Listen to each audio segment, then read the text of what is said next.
Hello everyone, welcome back to my YouTube channel. कैसे हैं सभी लोग? आई होप अच्छे ही होंगे। चलिए आज फिर आपके लिए बॉलीवुड इंडस्ट्री की कुछ और दिलचस्प स्टोरीज़ लेकर आई हूँ। आई होप आपको पसंद आए। 15 अगस्त 1975 को रिलीज़ हुई फिल्म 2 दिनों तक देखने नहीं आए दर्शक, टेंशन में आए मेकर्स और फिर रचाता इतिहास।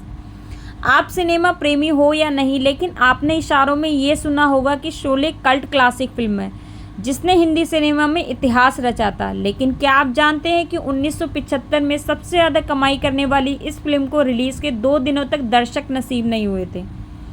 फिल्म के रिलीज़ होने के बाद निर्माता और निर्देशक के साथ फिल्म के राइटर्स बड़ी चिंता में थे, लेकिन 2 दिन के बाद कुछ ऐसा हुआ और शोले एक ऐतिहासिक फिल्म बन गई थी। हिंदी सिनेमा में पिछली एक शताब्दी में फिल्म मेकर्स ने कुछ ऐसी ही फिल्में बनाई हैं जो लोगों के दिलो दिमाग पर राज करती हैं। बस फिल्म का नाम लेने की देरी और फिल्म की कहानी और डायलॉग्स लोगों के मुंह पर आ जाते हैं, जिसके गानों से लेकर डायलॉग्स लोगों के दिमाग पर ऐसे छा गए हैं कि वो अपनी बातों में उन्हें इस्तेमाल करने लगे थे। ये फिल्म है शोले।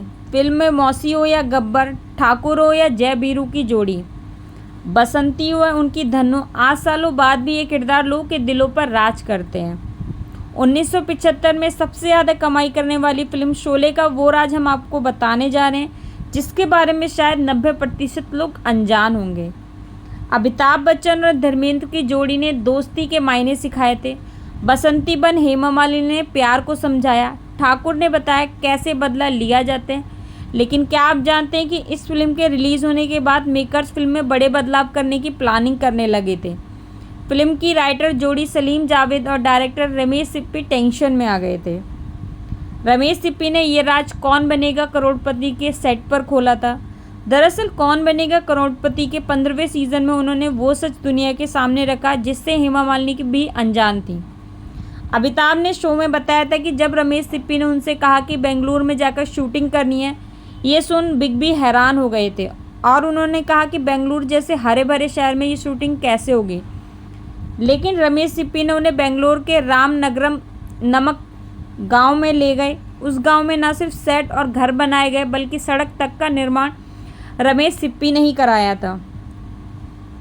रमेश सिप्पी के साथ केबीसी के सेट पर पहुंची हेमा मालिनी बता रही थी कि शोले बड़े पर्दे पर रिलीज़ की गई थी, यानी कि 15 अगस्त 1975 को। जब शोले रिलीज़ हुई तो उस समय हेमा राजकमल फिल्म की शूटिंग कर रही थी। शूटिंग के दौरान ही रमेश सिप्पी उनसे मिलने पहुंचे थे। हेमा ने जब शोले के बारे में पूछा तो उन्होंने ना में सिर हिला दिया था। रमेश सिप्पी ने हेमा को बताया कि फिल्म की ओपनिंग बेहद ख़राब गई है और लोगों का रिस्पांस नहीं मिल रहा है। अमिताभ ने आगे कहा, आपको अब इसके आगे की कहानी हम सुनाते हैं। रमेश सिप्पी सलीम जावेद के साथ हमारे घर पर पहुंचे। उन्होंने घर आकर विचार किया कि फिल्म में विधवा बनी जया बच्चन के दोबारा विवाह की स्क्रिप्ट को शायद लोगों ने पसंद नहीं किया। इतना ही नहीं, प्लान हुई कि फिल्म में थोड़ा बदलाव किया जाएगा और अमिताभ बच्चन को दोबारा जीवित कर दिया जाएगा। टीम ने कहा शनिवार को नया सीन शूट कर रविवार को उसे थिएटर में उतार दिया जाएगा। सारी बातें तय हो गई थी, सभी घर से जाने लगे थे। तभी रमेश सिप्पी रुके और बोले, फिल्म लगे अभी एक ही दिन हुआ है, 2 दिन रुककर दर्शकों का रिस्पांस देखना चाहिए। बस फिर क्या था, रविवार आते ही फिल्म ने नया इतिहास रच डाला था। पूरे देश के हर दर्शक की जुबान पर सिर्फ शोले की ही चर्चा हो रही थी। सोमवार तक फिल्म ने कलेक्शन के रिकॉर्ड बनाने शुरू कर दिए थे और शोले हिंदी सिनेमा की कल्ट फिल्म बन गई थी। आपको स्टोरी कैसी लगी कमेंट में ज़रूर बताइएगा। अगर आपको स्टोरी अच्छी लगी हो तो लाइक, सब्सक्राइब, शेयर करना ना भूलें। Thanks for watching. Bye bye.